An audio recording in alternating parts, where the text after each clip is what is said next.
Cinésique Radio. Interview Festival de Cannes 2017 avec le compositeur Arnaud Rebottini qui a écrit la musique de 120 battements par minute de Robin Campillo en compétition. Vous êtes identifié musicien de la scène électronique via Blackstrobe.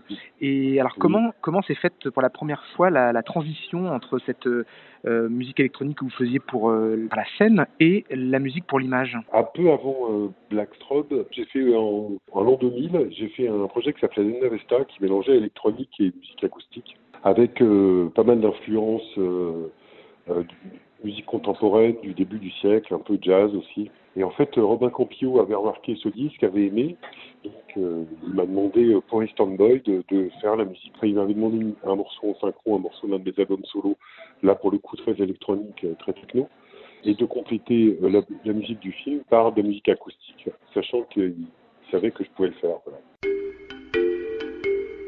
Pour 120 battements par minute, il m'a redemandé, puis on est reparti à peu près sur les mêmes bases. Pour 120 BPM, le contexte historique où les gens de l'Actop sortaient beaucoup en boîte, c'était l'émergence de la musique, de la house et de la techno au début des années 90. Oui, pour Robin, c'était très important d'avoir cette musique, je dirais, dans l'action, c'est-à-dire des gens en boîte et de se dire, tiens, c'est la musique la house des années 90.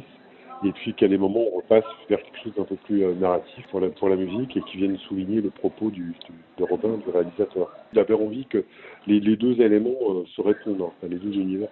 Et j'ai écouté beaucoup de productions de 93 et c'est une année un peu charnière. Et justement, j'ai essayé d'imiter dans les rythmiques, de rester le plus proche possible de ce qui se faisait à cette époque-là.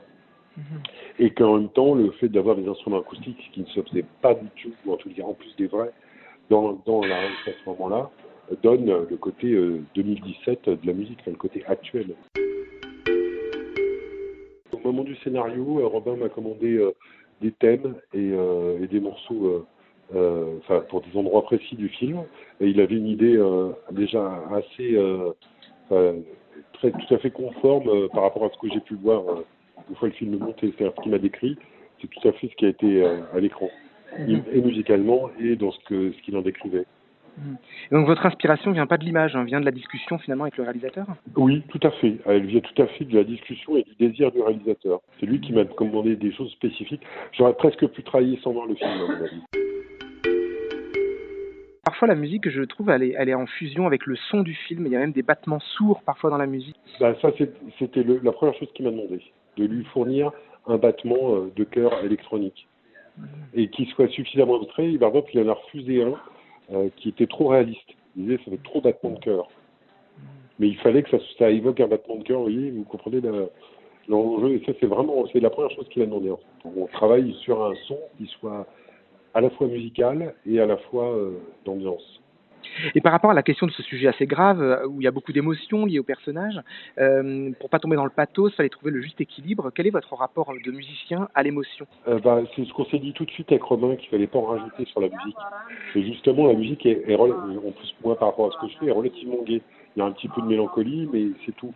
On n'est jamais allé, on voulait pas trop de gros choses graves et très sombres, parce que le film et l'histoire l'est en elle-même, et en même temps dans le film il y a toujours un petit peu d'espoir, il y a beaucoup d'amour. C'est un film certes sur la mort, la maladie, mais c'est aussi sur l'amour de ce couple. Ça devenait un peu trop dark, un peu trop sombre, c'était éliminé tout de suite.